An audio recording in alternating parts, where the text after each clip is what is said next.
Հիմա սենց անվանում կա, կոչվում է խաբելապետություն, այսինքն բռնապետական ռեժիմ, որը ձևանում է դեմոկրատական, հա։ Մենք տիպիկ խաբելապետության մեջ ենք ապրում, խաբելապետական համակարգերում իրենք կոստյումներով են, իրենք ներկայանում են որպես ժամանակակից, կրթելը նորաձև է, հա, այդպիսի արշավներ են անում, սկզբունքը հետևյալն է, որ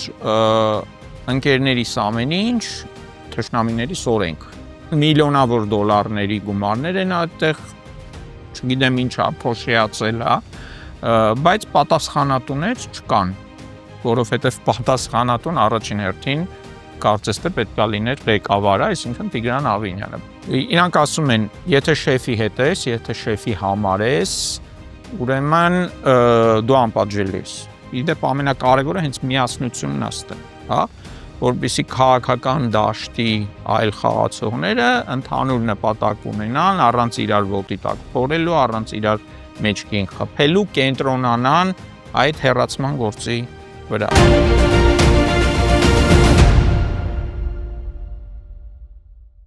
Բարև ձեզ, հարգելի հետևորդներ, այսօր Պանորամա հարցազրույցների տաղավարում հյուրընկալել ենք վերլուծաբան Կարեն Վրդանեսյանին։ Բարև ձեզ, պարոն Վրդանեսյան։ Բարև ձեզ։ Շնորհակալություն մեր հրավերն ընդունելու համար։ Ես էլ եմ շնորհակալ։ Կարծեք թե գործող իշխանության պաշտոնյաները ուղիղ իմաստով են հասկացել իրենց առաջնորդի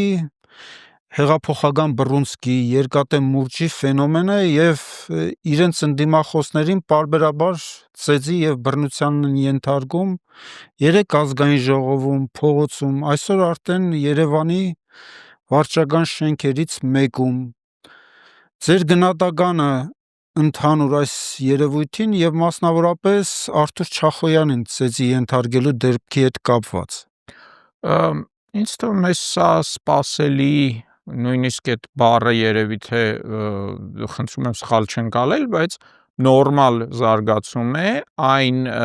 պայմանների համար, այն քաղաքական կլիմայի համար, որ ստեղծել է այս իշխանությունը։ Ըստ էության մենք գործ ունենք կախված ժամանակներից, հա, տարբեր տենց կոշտության, հա, ասեմ, ինչ ասեմ, բռնապետական համակարգի հետ կամ եթե ավելի մեղմ ենք անվանում, հա, ինչ որ ավտոկրատ ռեժիմի հետ, որը թեպետ ներկայանում է որպես ժողովրդավար, դրսում իրան վաճառում է որպես ժողովրդավար, չնայած դրսից էլ եմ վստահ եմ շատ լավ տեսնում ինչ է ստեղծվել, այդ թվում նաև իրենց մասնակցությամբ, իրենց խրախուսմամբ, եւ այդ դա իրականում հիմա սենց անվանում կա, կոչվում է խաբելապետություն, այսինքն բռնապետական ռեժիմ, որը ձևանում է դեմոկրատական, հա։ Մենք տիպիկ խաբելապետության մեջ ենք ապրում, խաբելապետները ինչ են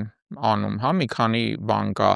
արտաքնապես փորձում են պահել այդ ժողովրդավարության ինչ որ քողը, հա, քողարկվել որպես ժողովրդավար երկիր,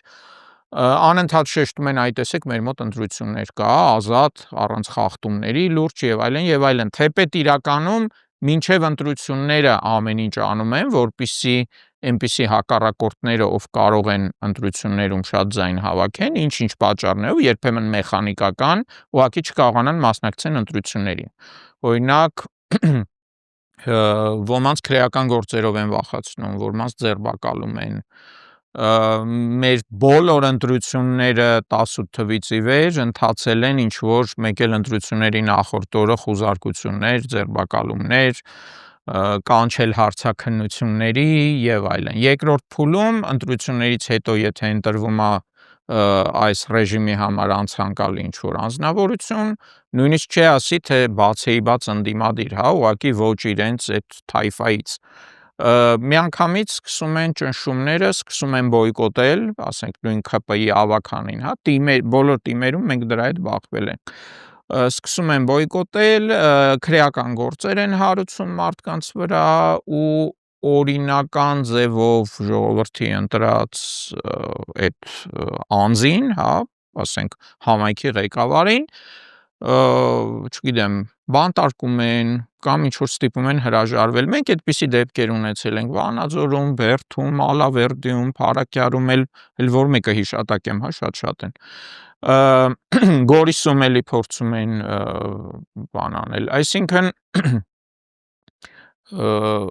սա ըստ էության բռնապետական ռեժիմ է, որը տենց փորձում ավելի փափուկ գործել։ Նաև օրինակ բռնաճնշումները, երբ որ մենք ասում ենք բռնապետություն, մեր աչքի առաջ գալիս է, հա, սովորաբար, չգիտեմ, ինչ որ sense թավ բեխերով կամ Ստալինի կամ Քեմալ Աթաթուրքի կամ Հիտլերի, հա, դեմքով ինչ որ մեկը, տենց ռազմատենչ, ռազմաշունչ, բայց իրականում ժամանակակից այդ խաբելապետական համակարգերը, անգլերեն դրանց ասում են spin dictatorships, եթե թարգմանենք խաբելապետություն, հա, խաբելապետական համակարգերում իրենք կոստյումներով են, իրենք ներկայանում են որպես ժամանակակից, կրթելը նորաձև է, հա, այդպիսի արշավներ են անում, այդ այնպես չի, որ դա ինչ որ իրենց հնարածն է, հա, դա իրական թխած բան է, այդ ծրագիրը թխած է արտակնապես է, էլի, արտաքին իր բանը, այդ փաթեթավորումը թխել են։ Մի խոսքով, այսպիսի ինչ որ բան են ներկայանում, բառեր են օգտագործում, հա, գիտական, ինչ որ, չգիտեմ, Հայաստան 2050 ծրագիր, ինչպես պետք է զարգանա Հայաստանը, երբ որ նայում ես հմեկով անդադ ինչ որ աննախադեպ, չգիտեմ, ինչ են կառուցում եւ այլն եւ այլն։ Տակը իրականում բոլոր պետական ինստիտուտների քայքայում է, ռեալ, նաև հանրային ինստիտուտների քայքայում է, օրինակ ահավոր վատ վիճակում են գտնվում լրատվամիջոցները։ Լրատվամիջոցները առավել եւս անկախ լրատվամիջոցները, հա, քանդում են ըստ էության նաև քաղհասարակության այն, չնայած քաղհասարակությունը կարծես թե իրենց դաշնակիցներ գոնե 18 թվականին, բայց բացի մի քանի իրենց sense բացահայտ նվիրված իրանց շահերը սպասարկող բացի մի քանի կազմակերպությունից մնացածների այսպես մի քիչ բան պարզ լեզվով ասած օդերը փակում են։ Օրինակ բազում ֆինանսավորումներ, որոնք արևմուտքից գալիս էին, հիմա այսպես ասած այդ հոսքերը ուղղել են դեպի կառավարություն, հիմա կառավարությունն է որոշում այդ ֆինանսները ոնց պետք է բաշխվի, ըստ այդմ պարզա, որ դժվար թե խիստ ընդդիմադիր դիրքորոշմամբ, հա, խիստ քննադատական նույնիսկ ընդդիմադիր չէ, խիստ քննադատական դիրքորոշմամբ ՀԿ-ն օրինակ այնքան ֆինանսավորում ստանա, ինչքան իշխանության շահերը սպասարկող ՀԿ-ն։ Մի խոսքով, այսինքն շատերի համար անտեսանելի ձևով ամեն կողմից փորձում են վերահսկողություն հաստատեն։ Ըստ էության կառուցում են մի բան, որը այլ երկրների, հա, այլ երկրները նկարագրելիս ասում են դրան թվային կոնցլագեր։ Մեզ փորձում են մտցնել մի միջավայր, որտեղ բոլորս վերահսկվում ենք, հա, մենակ մնում է արդեն տներում տեսախցիկներ ավելացնեն։ Բոլորս վերահսկվում ենք տեսախցիկների միջոցով, բոլորս վերահսկվում ենք նույն այդ բանկային քարտերի միջոցով։ Այս անկախինքի թեման էլ է նրա համար, որ մարդկանց լրիվ վերահսկեն, հա, բանկային գաղտնիքի ըստ էության իրանք ասում են, չէ, բանկային գաղտնիքը չի խախտվում, իրականում բոլոր մեխանիզմները կան բանկային գաղտնիք խախտելու համար արդեն, հա, օրենքով ստեղծած են, որ մի քանի օրում ցանկացած մարդու ընդ որում sense էլի կամայական ըստ իրանց ցանկության անունը կդնեն, որ կասկածներ ունեն, միանգամից կարող են բան անել։ Այն դեպքում, որ նախկինում դա պահանջում էր օրինակ դատական, հա, ինչ որ երկար գործընթացներ։ Մի խոսքով, ստեղծում են մի միջավայր, որտեղ մարդիկ լրիվ վերահսկում են, որտեղ մարդուն ցանկացած պահին կարելի է ինչ որ մի հատ կասկածով ակնհայտորեն կեղծ, հա, օրինակ ասում են ապօրինի զենքի կասկած, չգիտեմ, թմրադեղի կասկած, այդ կասկածի անվան տակ ձերբակալում են, ասենք, չգիտեմ, հեռախոս կոմպյուտեր համակարգիչը, սա հավաքում են նույնիսկ տնեցիքի, հա, ինչ որ սարքերը, դա տանում նստում քննում են, ինչ որ շանտաժի նյութեր են տեղից հանում եւ այլն եւ այլն։ Բիզնեսների հանդեպ կա էլի ինչ որ մի հատ կասկած է առաջանում, իբր այդ կասկածի անվան տակ գալիս են վերջի դեպքը այն Coffee House-ի դեպքներ, հա, որ ասում է լավ, մենք պայմանավորվել ենք այսքան գումար ենք տվել, որ մեզ չհետապնդեն, ցույց տալու համար, որ մենք, չգիտեմ, կառուցողական ենք տրամադրված, պատրաստ ենք աշխատել պեկի հետ եւ այլն, բայց ըստ էության դա ստացվում է ռեկետ։ Հա, եկել են, փակել են, բիզնեսը սկսում է ահավոր կորուստներ կրել, փակում են, հետո բիզնեսը ստիպված ինչ որ փրկագին է վճարում, հետո ասում են դե գնացեք դատարանում տարիներով բան արեք, հա, այդ հարցերը լուծեք։ Մի խոսքով, sense փոքր կառուցվել է մի հատ համակարգ, որտեղ մարդիկ ուղակի նույնիսկ քաղաքով տեղափոխվելը, ասենք մի վայրից մյուս վայր գնալը հնարավոր չի անել այնպես, որ ձեզ մի 15 տեղից չվերահսկեն։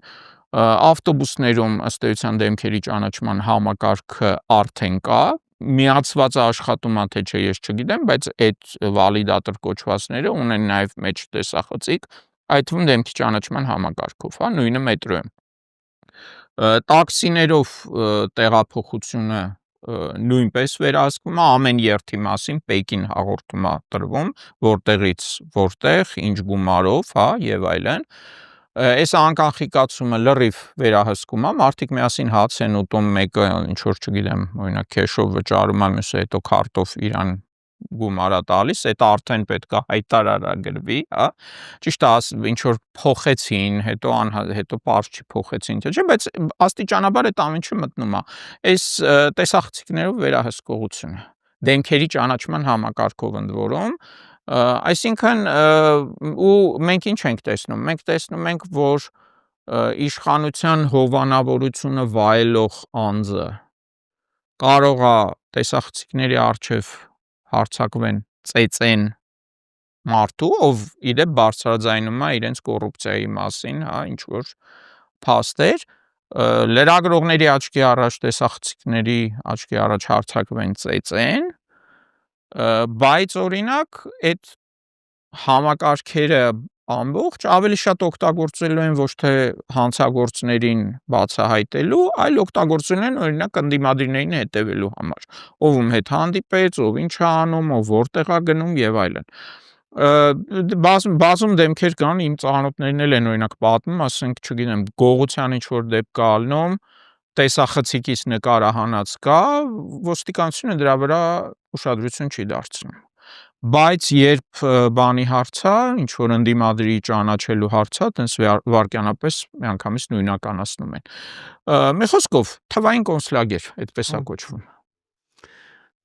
Դուք, ես, ժողովուրդը ասում են, որ սա բռնապետական պետություն է, իսկ իրենք հայտարարում են, որ սա ժողովրդավարական բաասություն է։ Եվ այսպես ժողովրդավարական բաասությունում կարծես թե օրենքները գրված են ընդդիմադիրների կամ սովորական քաղաքացիների համար եւ տարօրինակորեն շրջանցում են իշխանության ներկայացուցիչներին։ Այդ առումով ես տեղյակ եմ, որ դուք հետևում եք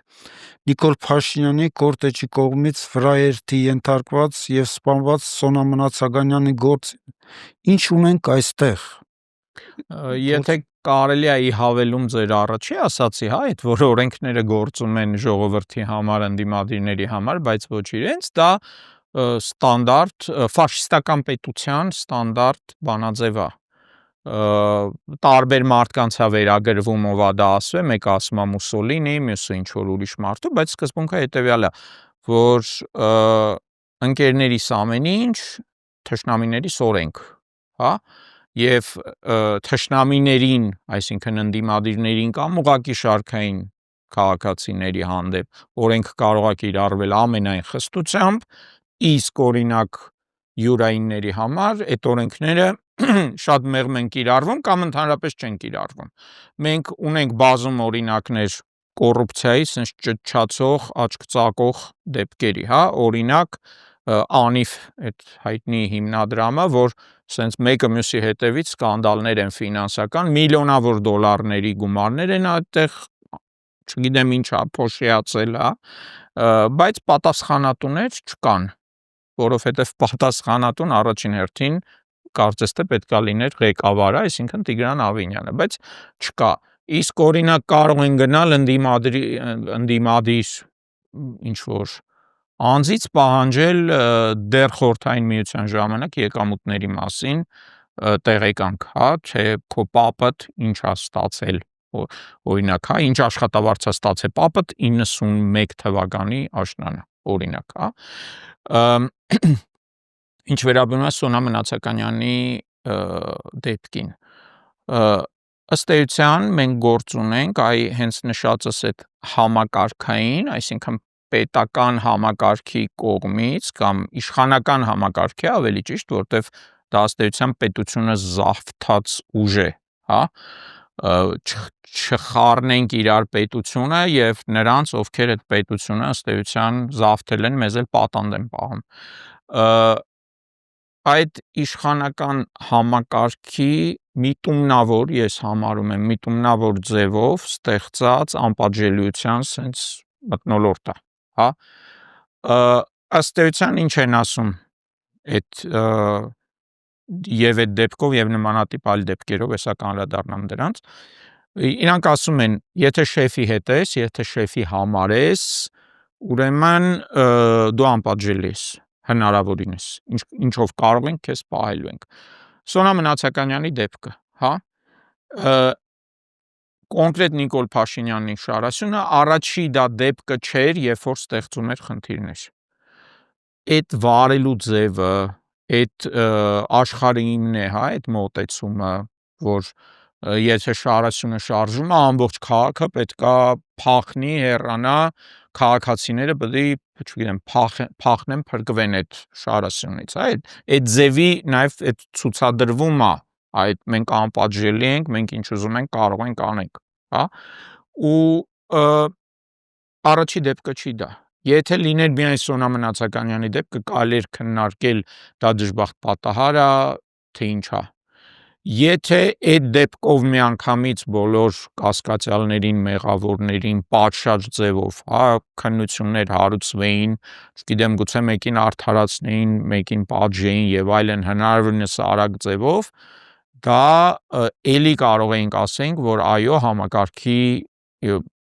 թերություն չի, համակարգը չի խրախուսում սա։ Երրորդը, եթե այդ դեպքից հետո ինչ որ բան փոխվեր իրենց այդ պրոտոկոլներում, նույն այդ Շարասյան տեղափոխելու, էլի կարող էինք խոսել այն բանի մասին, որ այո, դա սխալ էր, ողբերգական սխալ էր, բայց փորձում են շտկել։ Նշածս 3 բաներից ոչ մեկը չի արվել։ Ավելին ասեմ, 23 թվականին օրենքում փոփոխություն են մտցրել, որով ըստ էության լրիվ են իրանց ձեռքերը ազատել, ըստ էության ասում են մենք ցանկացած օրենք կարող ենք խախտենք, եթե մեզ թվում է, որ այսպես ասած պաշտպանության օբյեկտին ինչ որ վտանգ է սպառնում։ Այսինքն եթե նախկինում գոնե կար 100 կմ/ժ սահմանափակում բնակավայրերում վարելիս, հա, հիմա այդ սահմանափակումն էլ են հանել։ Ընդ որում այդ կոնկրետ Սոնա Մնացականյանի դեպքով ըստ փորձաքննության ներկայիս տվյալների 108 կմ/ժ է շարժվել, ավելին 108-ից։ Ու խնդիրը այն է, որ այդ անպատժելիության նաև ըստ էության դատավարությունը ձգձգվում է, մեղավորներից միայն վարորդն է մեղադրյալի աթոռին, հա, նա չի կալանավորվել, ազատության մեջ է եւ դրա շնորհիվ մեղադրյալի պաշտպանները այսպիսի մի ռազմավարություն են որդեգրել, որ պետքա դատը ձգեն այնքան, որ վաղեմության ժամկետը անցնի, 5 տարի է վաղեմության ժամկետը, 3 տարին արդեն անցել է։ Անցյալ տարի ընդամենը 24 թվականի ընթացքում ընդամենը 3 նիստ է կայացել։ Նշանակվել էր 5 նիստ, 2-ը հետաձգվել է մեղադրյալի պաշտպանների պատճառով, ընդամենը 3 նիստ է կայացել։ Այդ 3 նիստերին է իրականում էլի ժամանակ են ակնհայտորեն ձգձգում։ Ու խնդիրը նաև այն է, որ տրամաբանությունը հուշում է, որ այլ մեղադրյալներ պետք է լինեն։ Օրինակ, ով է հրամայել այդ վարորդին այդ արագությամբ վարել։ Կամ արդյոք կարգավորողը իր գործը նորմալ արել է։ Չգիտեմ, օրինակ տեսանյութից անձամբ ես տպավորություն եմ ստանում, որ այդ կարգավորողի ուշք ու միտքը պատիվ տալն էր այդ մոտեցող Շարասյանը, այլ ոչ թե խաչմերուկին հետևելը։ Թիկնազորի ղեկավարի հարց կա, եւ այլն, հա։ Իդեպ սովորաբար այդ քորտեժների երթը ուսումնասիրելիս ես նկատել եմ, որ բարձրախոսով մեքենաներից ուղեկցող ճանապարհային ոստիկանության մեքենաներից մեկից Խոսքը բարձրախոսով առաջին մեքենայի առաջին մասին։ մեքենայից բարձրախոսով կարգավորում են։ Դա նշանակում է, որ վարորդը չի կարող միաժամանակ եւ վարի եւ բարձրախոսով կարգավորի։ Ենթադրելի է, որ մեքենայում եղել է նաեւ երկրորդ սպա։ Ինչքան ես եմ տեղյակ, մեքենայում միայն այդ վարորդն ա եղել։ Այսինքն այստեղ էլ է հարցը, եթե կար նաև բարձրախոսով մարդ, ով է ինքը, ուր է ինքը, ինչի չի խոսել, կամ արդյոք եղել է կամ չի եղել, կամ ինչի չի եղել։ Ըստ էության, առանց այն էլ թերի են այդ օրենքները կարգավորող այդ շարասենյակների տեղափոխության, տեղաշարժման, բայց գոնե, այսպես ասեմ, Հայաստանում նախկինում որևէ ղեկավարի օրոք այս տիպի բան չի եղել, նախ այսպիսի քանակ մեքենաների, երբեմն այդ շարասյունը, Նիկոլ Փաշինյանի շարասյունը հասնում է այնպիսի չափերի, որ նույնիսկ երևի թե Զելենսկին այդպես, որը ասենք ռեալ սպառնալիք կա, իր կյանքին նույնիսկ Զելենսկին այդքան թիկնազորով չի տեղաշարժում, ինչպես Փաշինյանը։ Երկրորդը, լավ, օրենքները թերի են, բայց գոնե դրանք չարաշահելու այդ չեն չարաշահվել։ Գոնե ես շատ լավ հիշում եմ Լևոն Տեր-Պետրոսյանի ժամանակ 2, առավելագույնս 3 մեքենա էր, գոնե այս քաղաքի ներսում ինչ որ բան անելուց, Ռոբերտ Քոչարյանի ժամանակ էր, Սերժ Սարգսյանի ժամանակ կարծեմ 1 թե 2 մեքենա էլ ավելացավ, այդ արդեն այդ կապը խլացնող, այդ մոբիլ բան եւ այլն, բայց էլի այսպիսի sense տեսարան երբեք չի եղել։ Այդ արագությամբ տեղաշարժվելը Երևանում որևէ կերպ արդարացված չի։ Սա էլ ավելի շատ ցուցադրություն, ուժի ցուցադրություն, անպատժելիության ցուցադրություն։ Տեսեք, կառավարական այդ առանձնատներից մինչև կառավարություն 30 կմ/ժ-ով էլ գնաս, 100 կմ/ժ-ով էլ գնաս, մի քանի րոպե տարբերություն ա լինելու։ 5 րոպե շուտ դուրս արի տնից։ Կամ չգիտեմ, ի վերջո վարչապետես կարող ես եւ 5 րոպե ուշանալ,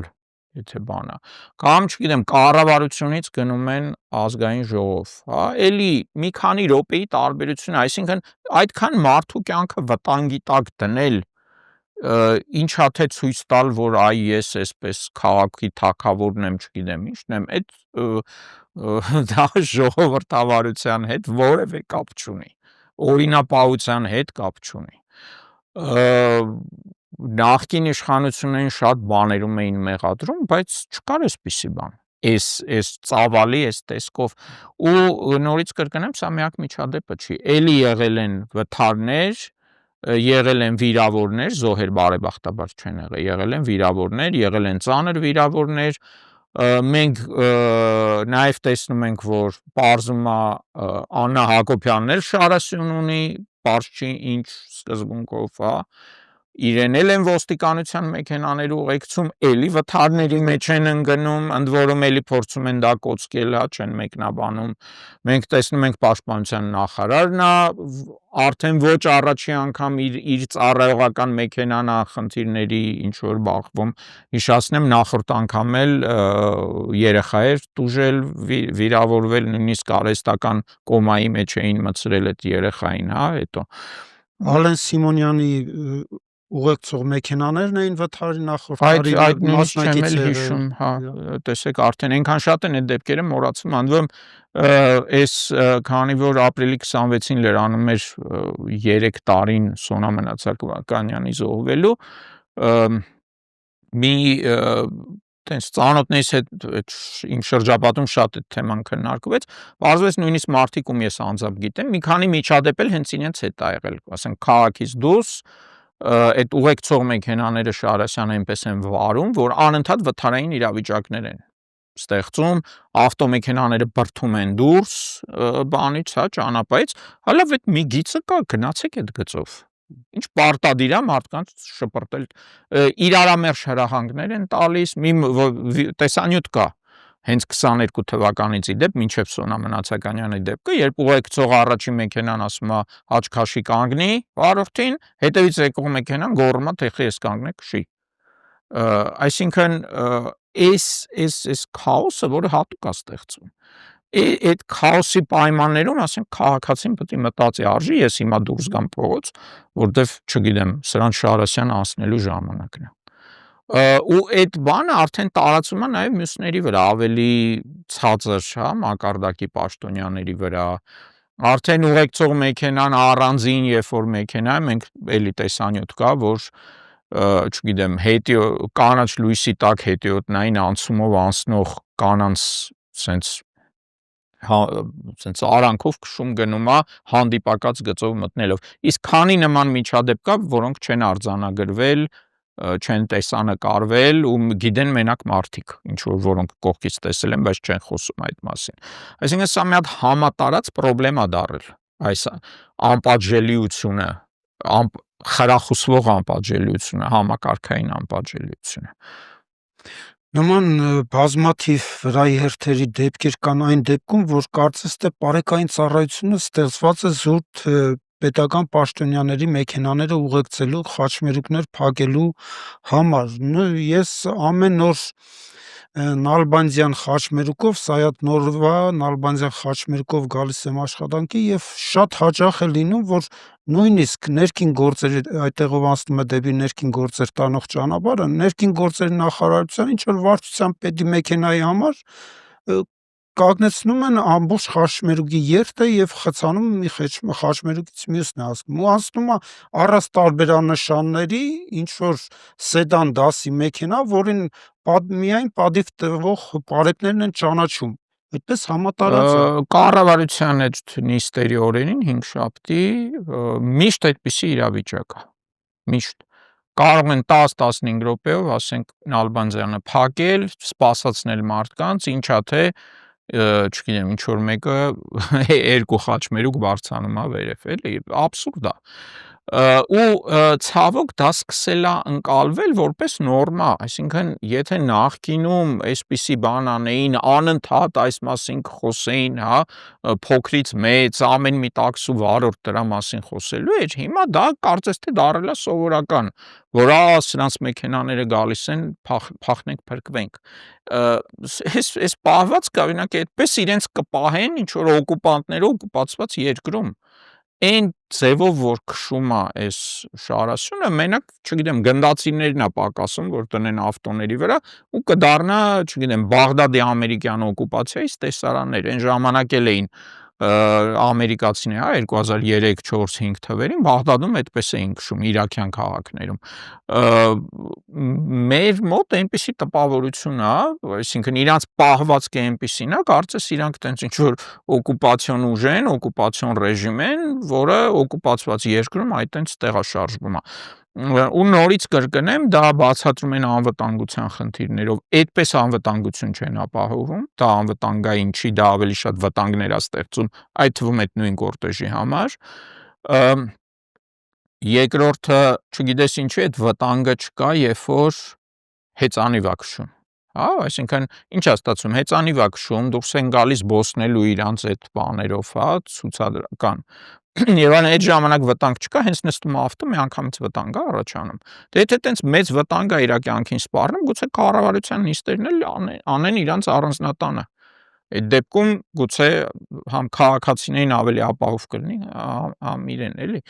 Ու մի բան էլ են անդադ փաստարկ են բերում, թե դա պետական կարևորության գործեր են, դրա համար են շտապում, դրա համար է այս բանը պետք, բայց Սոնա Մնացականյանը զոհվել է այն պահին, երբ Նիկոլ Փաշինյանը գնում էր ՔՊ խմբակցության նիստին ԱԺ։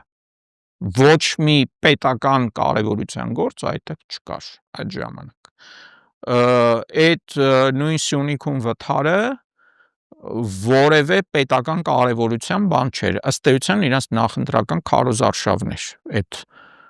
բանի, հա, այդ կրթվելը, չգիտեմ ինչ այդ ծրագրի։ Մի էլի դեպք կա, երբ որ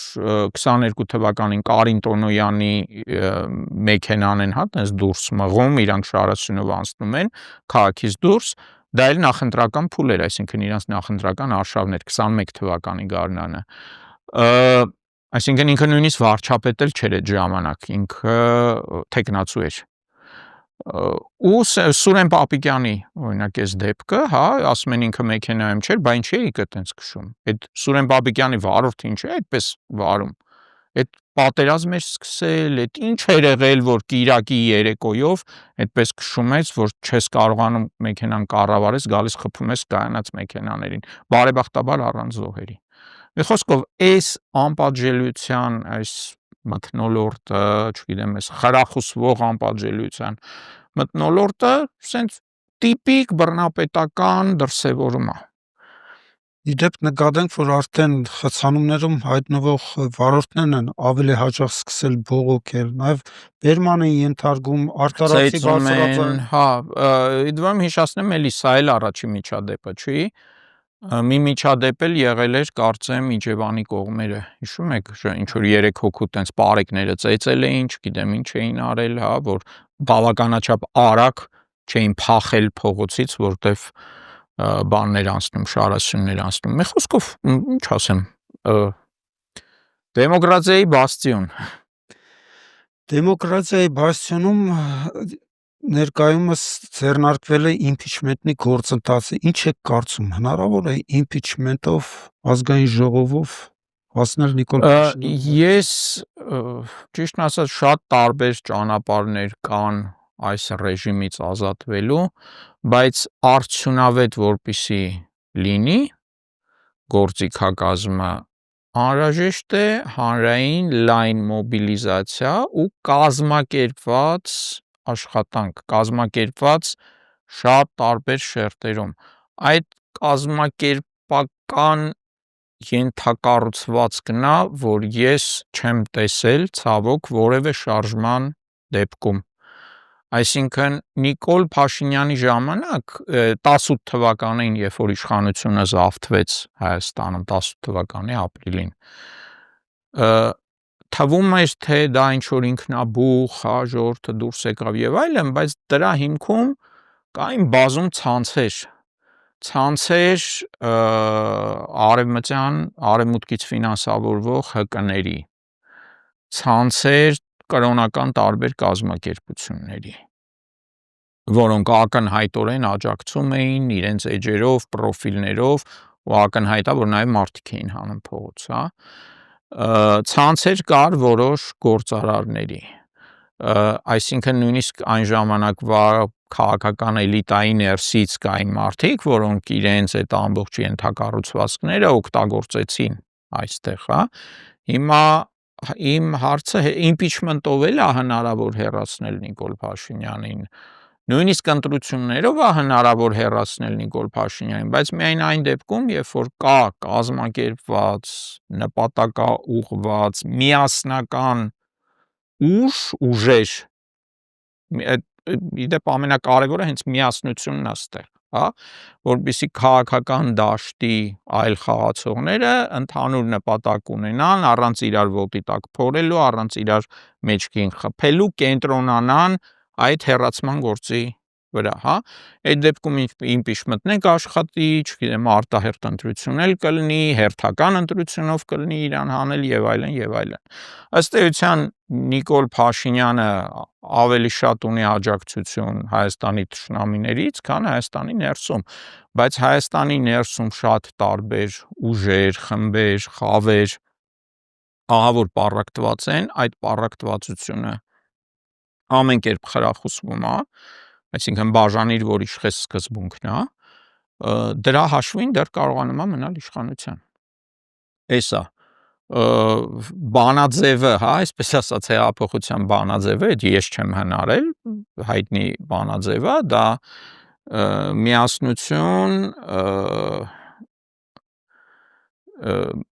միասնություն,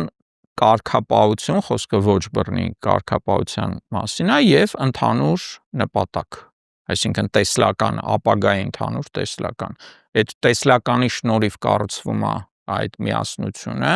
Այսինքն մարդիկ կենտրոնանում են ոչ թե տարբերությունների վրա, այլ ընդհանուր նպատակի վրա, հա, որովհետև տարբերությունների, մայ թե ուզենանք իրար հետ վիճել, կռիվ անել, հաստատ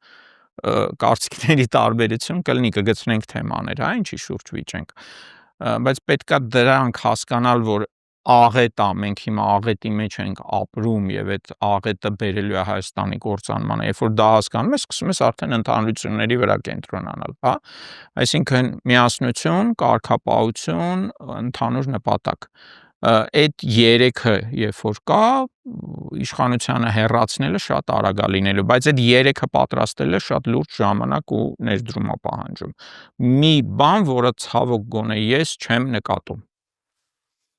Մենք հիմնականում խոսում ենք ներքին գործոնների մասին, փորձագիտական շրջաններում կարծիք կա, որ մեծ է արտաքին գործոնի ազդեցությունը մեր ներքաղաքական գործընթացների վրա։ Անշուշտ մեծ է, բայց նույն արտաքին ազդեցությունը, օրինակ հասկանանք, այնպես չէ, որ օրինակ Մոսկովյան բևեռից կա անվերապահաջակցություն, ըստ էության Կրեմլը պատրաստ է աշխատել ցանկացած ուժի հետ, որը Հայաստանում քիչ թե շատ ամուր ձևով կլինի իշխանության, հա, այդ մեկ։ Երկրորդը հիմնական դաշնակիցը դրսից Բայդենն էր, դեմոկրատների իշխանությունն էր Միացյալ Նահանգներում, այսօր դա էլ չկա, հա, Նիկոլ Փաշինյանը ըստ էության նույնիսկ փորձում են հիմա Հայաստանի կառավարությունը նույնիսկ լոբբիստներ է վարձում հիմա Ամերիկայում, ենթադրում եմ գոնե մի 5-10 րոպեանոց հանդիպում կազմակերպելու համար, հա, որ հետո այդ նկարը բերի ստեղ ցույց տա, ասի աջակցություն ունեմ Ամերիկայից։ Եվրոպացիները աջակցում են, բայց եվրոպացիների գլուխը խառն է, հիմնական աջակիցները դա Հայաստանի թշնամիներն են, Ալիևն ու Էրդողանը, որոնք անընդհատ հենց այստեղ իրավիճակը ինչ որ սկսում, որ Նիկոլի դիրքերը թուլանում են, սկսում են սպառնալիքներ բան անել, հա, ըստ էության Ալիևը, Փաշինյանը, Էրդողանը նույն այսպես մեթոդով շանտաժ են անում, ասում են սուս նստեք տեղները, թե չէ պատերազմ կլինի, բայց հենց իրանք տանում են պատերազմի, հա, ուրեմն կործանարար պատերազմի Հայաստանի համար։ Այսինքն այդ այնպես չի, որ անվերապահաջակցություն ունի, եթե այստեղ կազմակերպվի, կարողանան իրար գլխի գան, կազմակերպեն ռեալ դիմադրություն Փաշինյանին, այդ դեպքում նույնիսկ եվրոպացիները ստիպված կլինեն ու պատմության մեջ եղել են այդպիսի օրինակներ, երբ որ ինչ որ մեկին դեմ են եղել, աջակցել են տեղի դիկտատորին, բայց երբ որ ուժերի բալանսը փոխվել է, սկսել են այն մյուս կողմին աջակցել, որովհետև այնպես չի, որ Հայաստանը այդքան կարևոր ինչ որ խաղացող չի նույն եվրոպացիների կամ ամերիկացիների համար, որ սենց մինչև վերջ ամեն գնով պահեն։ Մենք տեսանք Աֆղանստանում էլ, երբ որ հոգնեցին պահել, այսպես ասած, բաց թողեցին գնաց շատ վատ ձևով, հա, մենք տեսնում ենք, որ Ուկրաինային այլևս աջակցությունը Ամերիկայից կտրուկ նվազել է ու Ուկրաինայի վիճակը կտրուկ բարդացել է, դեմ հետաքրքիր էլի նրբություն, հենց երեք ստորագրեցին այդ Ուկրաինայի բնական պաշարները յուրացնելու պայմանագիր, հա, ու միանգամից Միացյալ Նահանգները հայտարարեցին, որ այլևս այդպես չեն ներդրվելու որպես միջնորդ Ուկրաինայի եւ Ռուսաստանի հարաբերությունների միջև։ Այսինքն այսօր առավոտվանից, մեր ժամանակով առավոտվանից այդ հայտարարությունը Ռուբիոյի տարածվում էր, որ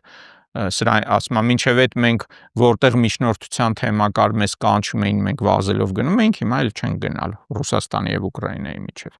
Այսինքն այնպես չի, որ այդ իր դրսի աջակցությունը ինչ որ տենց միշտ լինելու է։ Իրեն աջակցում են դրսից այնքանով, ինչքանով դա բխում է Հայաստանի թշնամիների շահերից մեկ, իսկ մնացած բոլորը աջակցում են այնքանով, ինչքանով աջակցության այլ, այսպես ասած, սուբյեկտ չկա, ում հետ կարող են աշխատել։ Հենց ձևավորվի սուբյեկտ, որը ցույց տա, որ Հայաստանի բնակչության մեծամասնությունը չի ցանկանում Նիկոլ Փաշինյանի հետ գործ ունենալ, այլ ցանկանում է օրինակ միավորված ընդդիմության հետ գործ ունենալ, Նիկոլ Փաշինյանի դրսի աջակցությունը ինձ թվում է կտրուկ կնվազի։ Այնպես որ այնուամենայնիվ առաջինը ներքին դաշտում հաղթանակի հարցն է։ Շնորհակալություն, պարոն Վարդանանցյան, կարևոր հարցերի շուրջ կարևոր զրույցի համար։ Ես էլ եմ շնորհակալ հետաքրքիր հարցերի համար։ Պանորամայի հարգելի հետևորդներ, հիշեցնեմ, մեր հյուրն էր վերլուծաբան Կարեն Վարդանանցյանը, շնորհակալություն մեզ ունկնդրելու համար, կհանդիպենք առաջիկա եթերներում, ցտեսություն։